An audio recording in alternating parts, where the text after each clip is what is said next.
Wanita separuh baya itu menurunkan pandangan matanya dan menggenggam ujung selimut. Setelah berpisah dengan suami yang pertama, aku menikah lagi. Aku menghabiskan semua uang yang kumiliki untuknya, sampai aku bangkrut. Begitu butanya diriku, sampai-sampai aku menjual putriku sendiri untuk mendapatkan uang. Dan setelah uang itu habis kembali, dia meninggalkanku. Dan aku menyesal. Setiap kali aku melihat seseorang yang memiliki mata yang warnanya sama dengan putriku, itu membuatku sedih. Ivan mengalihkan pandangannya pada Rosa. Ia memasang ekspresi serius. Lalu di mana Anda tinggal sekarang?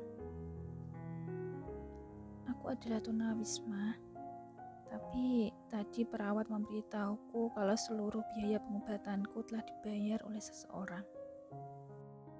Baiklah Nyonya, tolong jaga kesehatan Anda setelah ini.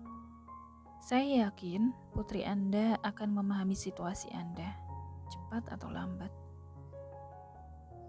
Jika aku masih memiliki kesempatan untuk hidup, aku benar-benar ingin meminta maaf padanya. Ia mulai terisak lagi. Ivan menepuk punggungnya, berusaha untuk menenangkan. Saya yakin putri Anda akan mengetahuinya, Nyonya. Rosa menutup buku laporannya. Baik, Nyonya, Anda tidak boleh menangis lagi. Ini tidak baik untuk kesehatan Anda. Saya sudah mengatur terapi untuk Anda 3 bulan ke depan. Setelah pasien mengangguk, Rosa menatap Ivan. Ayo pergi. Pria itu tersenyum kepada wanita tersebut sebelum keluar mengikuti Rosa dari belakang. Setelah mereka keluar, Rosa melepas maskernya. Kemudian menyelesaikan beberapa hal sebelum menyerahkan kasus itu pada dokter yang bertanggung jawab merawat ibunya.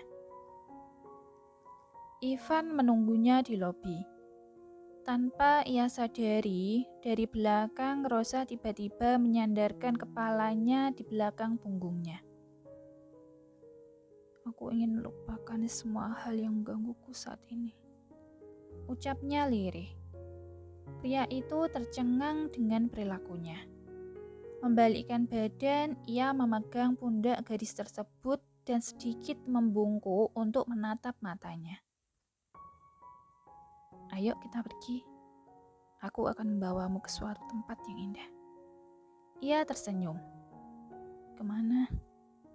Sudah, ayo. Tanpa basa-basi, Ivan langsung menarik tangannya menuju ke parkiran.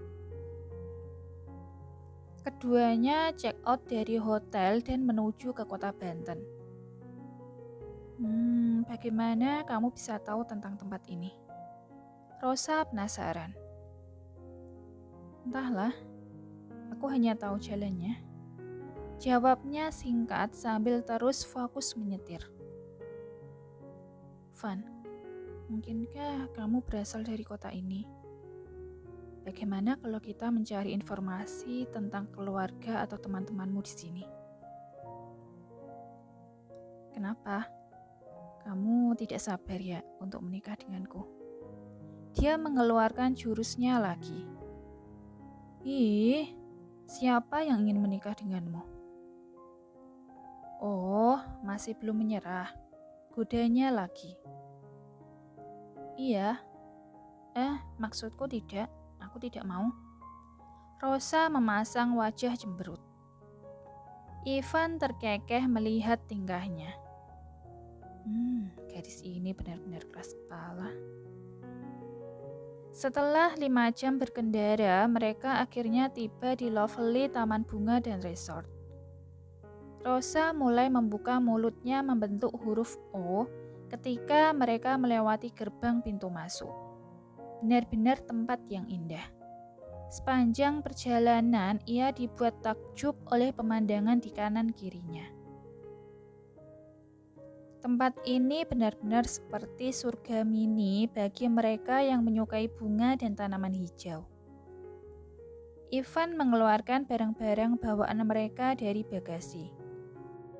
Hari ini pria tersebut mengenakan outfit semi-casual. Dia memakai kemeja lengan panjang berwarna putih yang dilipat sedikit ke atas di bagian tangannya, serta celana jeans warna biru muda. Potongan rambutnya yang bowl cut pun hari ini dibuat dengan style menutupi jidat. Dan ia menyempurnakan penampilannya dengan kacamata hitam. Ia tampak lebih muda beberapa tahun dari usianya yang sebenarnya. Sementara Rosa, gadis itu memakai floral dress dengan motif bunga-bunga. Keduanya benar-benar seperti pasangan sungguhan. Mereka berjalan menuju ke counter resepsionis untuk check-in. 2 suite room, ucapnya kepada petugas. Seorang wanita cantik yang juga sedang berdiri tidak jauh darinya mengangkat kepalanya setelah mendengar suara Ivan. Itu seperti suara seseorang yang tidak asing baginya. Pelan-pelan ia menolehkan kepalanya, lihat siapa pria yang berdiri di sampingnya itu.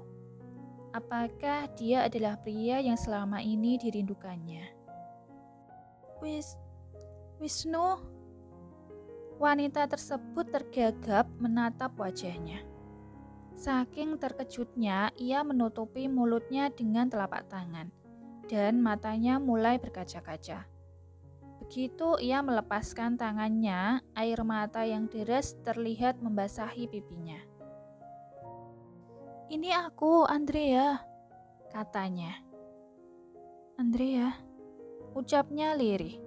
Seketika Ivan merasakan sakit di kepalanya dan selang beberapa detik ia jatuh tidak sadarkan diri. "Bruk." "Ivan!" Rosa segera mengangkat kepalanya.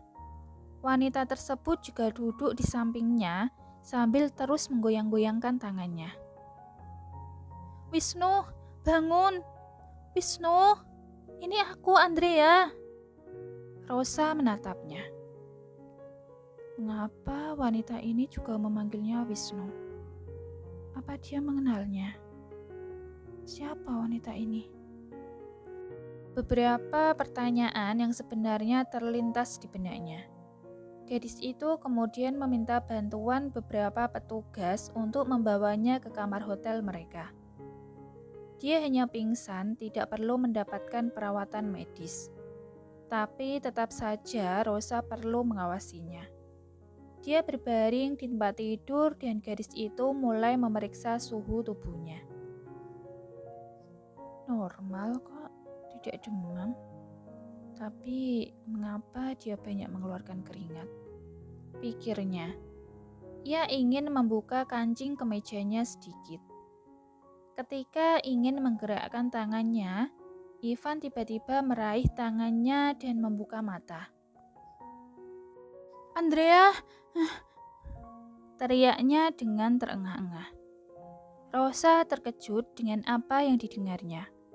Wanita yang tadi berdiri di sebelahnya segera duduk di pinggir tempat tidur setelah Ivan memanggil namanya. Dengan sedikit keras ia melepaskan tangannya dari cengkeraman pria tersebut, membuat Rosa sedikit terdorong ke belakang. "Wisnu, ini aku ada di sini," ucapnya dengan nada yang masih panik. Kemudian ia menangis. Dia tidak terlihat seperti seseorang yang sedang berpura-pura. Apa dia benar-benar mengenalinya? Kelihatannya aku pernah melihatnya. Tapi di mana? Pikir Rosa. "Maafkan aku, Andrea." Ivan menarik wanita itu ke dalam dekapannya untuk menenangkannya. "Tidak apa-apa, jangan menangis lagi. Aku sudah kembali sekarang." Sekali lagi Rosa tercengang. Menarik nafasnya dalam-dalam, ia berusaha memasang senyuman di bibirnya. Maaf, Nona, apakah Anda mengenalnya? Ivan segera melepaskan pelukannya. Setelah menyeka air matanya, Andrea berbalik dan menatap Rosa. Iya, dia adalah seseorang yang penting di dalam hidupku, katanya sambil tersenyum. Kemudian menatap Ivan kembali seolah-olah dia sangat merindukannya. Rosa menunduk. Kalau begitu, aku akan meninggalkan kalian. Mungkin kalian butuh waktu untuk bersama.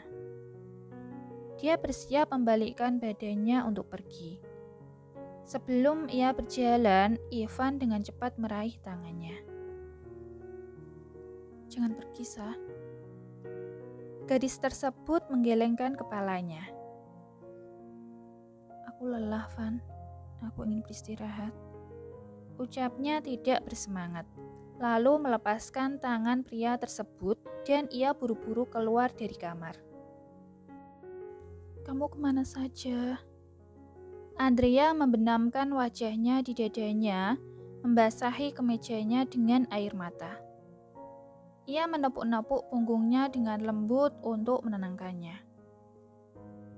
Maaf, aku koma selama setahun lebih.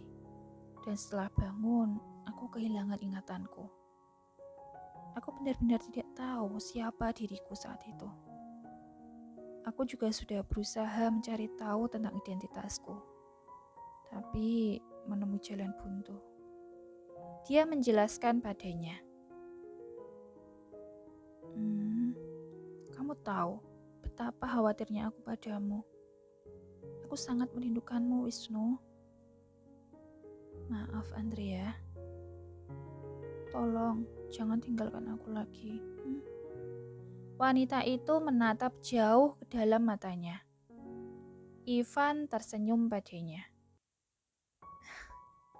Aku janji, Andrea, tapi belum sempat ia melanjutkan bicara, Andrea memotong kata-katanya. Bagus, ayo kita pulang sekarang. Kakek pasti akan sangat senang bila dia melihatmu. Ia meraih tangannya, sudah siap untuk... Tunggu, aku tidak bisa. Tidak sekarang, Andrea. Beri aku sedikit waktu, oke? Katanya, membuat wanita tersebut menoleh ke arahnya lagi. Aku harus memberitahu Rosa dan teman-temanku yang lain tentang hal ini. Bagaimanapun, mereka sudah memperlakukanku dengan baik beberapa tahun ini. Tidak mungkin kan aku pergi begitu saja? Terutama gadis tadi, Rosa. Dia yang telah menyelamatkan nyawaku.